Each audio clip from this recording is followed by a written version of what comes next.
అనంతపురం జిల్లా రాయదుర్గం పట్టణంలో ఎన్ఐఏ సోదాలు నిర్వహించారు. పట్టణంలోని ఉపాధ్యాయుడు అబ్దుల్లా ఇంటిలో ఎన్ఐఏ బృందం తెల్లవారుజామున సోదాలు నిర్వహించింది. అబ్దుల్లా కుటుంబ సభ్యుల్లో ఒకరిని ఎన్ఐఏ బృందం అదుపులోకి తీసుకుని బెంగళూరు తరలించారు. అబ్దుల్లా ఇంటిలో ఎన్ఐఏ ఎందుకు సోదాలు చేసింది, కారణాలు ఏమిటి, ఏదైనా ఉగ్రవాద చర్యలతో సంబంధాలు ఉన్నాయా అన్న అనుమానాలపై సోదాలను నిర్వహించినట్టు తెలుస్తోంది. లేదా ఏదైనా డబ్బు ట్రాన్సాక్షన్ విషయాలు అనుమానాలు ఉన్నాయా అన్న విషయం తెలియాల్సి ఉంది. సంబంధించిన సమాచారాన్ని అత్యంత గోప్యంగా ఉంచుతున్నారు.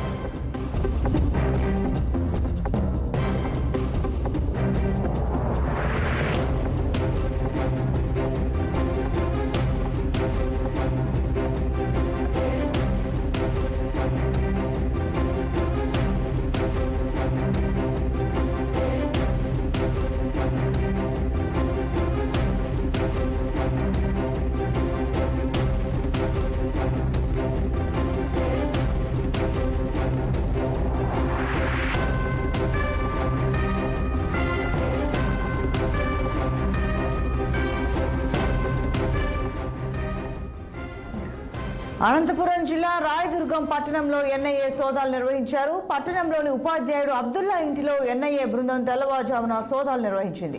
అబ్దుల్లా కుటుంబ సభ్యుల్లో ఒకరిని ఎన్ఐఏ బృందం అదుపులోకి తీసుకుని బెంగళూరు తరలించారు. అబ్దుల్లా ఇంట్లో ఎన్ఐఏ ఎందుకు సోదాలు చేసింది, కారణాలు ఏంటి, ఏదైనా ఉగ్రవాద చర్యలతో సంబంధాలు ఉన్నాయా అన్న అనుమానాలపై సోదాలు నిర్వహించినట్టు తెలుస్తోంది. లేదా ఏదైనా డబ్బు ట్రాన్సాక్షన్ విషయాలు అనుమానాలు ఉన్నాయా అన్న విషయం కూడా తెలియాల్సి ఉంది. సంబంధించిన సమాచారాన్ని అత్యంత గోప్యంగా ఉంచుతున్నారు అధికారులు. దీనిపై స్థానిక పోలీసు అధికారులు కానీ ఎన్ఐఏ అధికారులు కానీ ఎవరు ఎలాంటి వివరాలను వెల్లడించలేదు. వీడియో తీయకూడదని వారు అడ్డుకున్నట్టు తెలుస్తోంది. వాస్తవాలు ఏంటి అన్నది అధికారులు వెల్లడించాల్సి ఉంది.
ఇక అనంతపురం జిల్లా రాయదుర్గం పట్టణంలో ఎన్ఐఏ సోదాలు నిర్వహించారు. పట్టణంలోని ఉపాధ్యాయుడు అబ్దుల్లా ఇంట్లో ఎన్ఐఏ బృందం తెల్లవారుజామున సోదాలు నిర్వహించింది. అబ్దుల్లా కుటుంబ సభ్యులు ఒకరిని ఎన్ఐఏ బృందం అదుపులోకి తీసుకుని బెంగళూరు తరలించింది. అసలు కారణాలు ఏంటి అనే దానిపై మరింత సమాచారం మా ప్రతినిధి రసూల్ అందిస్తారు. దీనికి సంబంధించి రసూల్, ఒక వ్యక్తిని అదుపులోకి తీసుకున్నట్టుగా తెలుస్తోంది, పలు అనుమానాలు వ్యక్తం చేస్తున్నారు కూడా. అసలు విషయాలు ఏంటి, వివరాలు ఏంటి?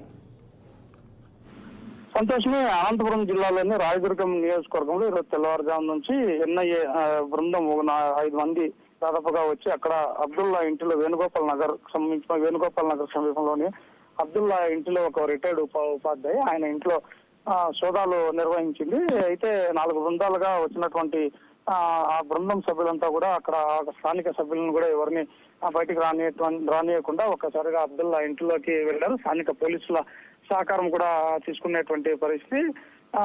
అయితే ఎందుకు సోదాలు చేశారు అనేటువంటిది పూర్తిగా ఎవరు వివరాలు వెల్లడించారు. స్థానిక పోలీసులు కావచ్చు, అదేవిధంగానే ఎన్ఐఏ అధికారుల బృందం కావచ్చు, ఎవరు కూడా దీనికి సంబంధించినటువంటి వివరాలు వెల్లడించేటువంటి పరిస్థితి. అయితే అబ్దుల్లా ఇంట్లో సోదాలు చేసినటువంటి సందర్భంలో వాళ్ళ ఇంటి కుటుంబ సభ్యులను ఒకరిని అదుపులోకి తీసుకొని బెంగళూరుకు తరలించినట్టు తెలుస్తుంది. అయితే ఏదన్నా ఉగ్ర ఆనవాళ్ళు ఏమన్నా ఉన్నాయా, లేకపోతే వాళ్ళకి అలాంటి వ్యక్తులతో ఏమైనా సంబంధాలు ఉన్నాయా అనేటువంటి విషయాలు తేలాల్సింది. అంతేకాకుండా ఏదైనా మనీ ట్రాన్సాక్షన్ సంబంధించి, ఏదైనా నిషేధిత సంస్థలకు సంబంధించి మనీ ట్రాన్సాక్షన్ సంబంధించి ఏదైనా ట్రాన్సాక్షన్ జరిగాయి అనేటువంటి విషయాలు కూడా అనుమానాలు వ్యక్తమవుతున్నాయి. ఇలాంటి నేపథ్యంలోనే ఎన్ఐఏ అత్యంత సీక్రెట్ గా వచ్చి అక్కడ సోదాలు చేసేందుకు నిర్వహించింది. అయితే కొంతమంది మీడియాకు తెలిసి ఈ విషయం పైన దాన్ని షూట్ చేయడానికి వెళ్తే వారిని కూడా షూట్ చేయకోకుండా వెనక్కి పంపినటువంటి పరిస్థితి. అయితే పూర్తి వివరాలు అయితే తెలియాల్సింది, మొత్తం ఎందుకు తీసుకెళ్లారనేటువంటిది కూడా తెలియాల్సింది. అయితే అబ్దుల్లాకి సంబంధించినటువంటి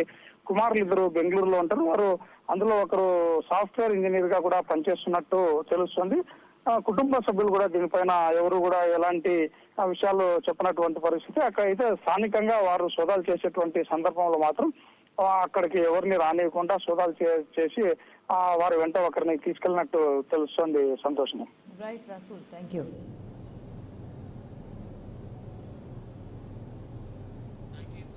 రైట్ రసూల్, థ్యాంక్ యూ.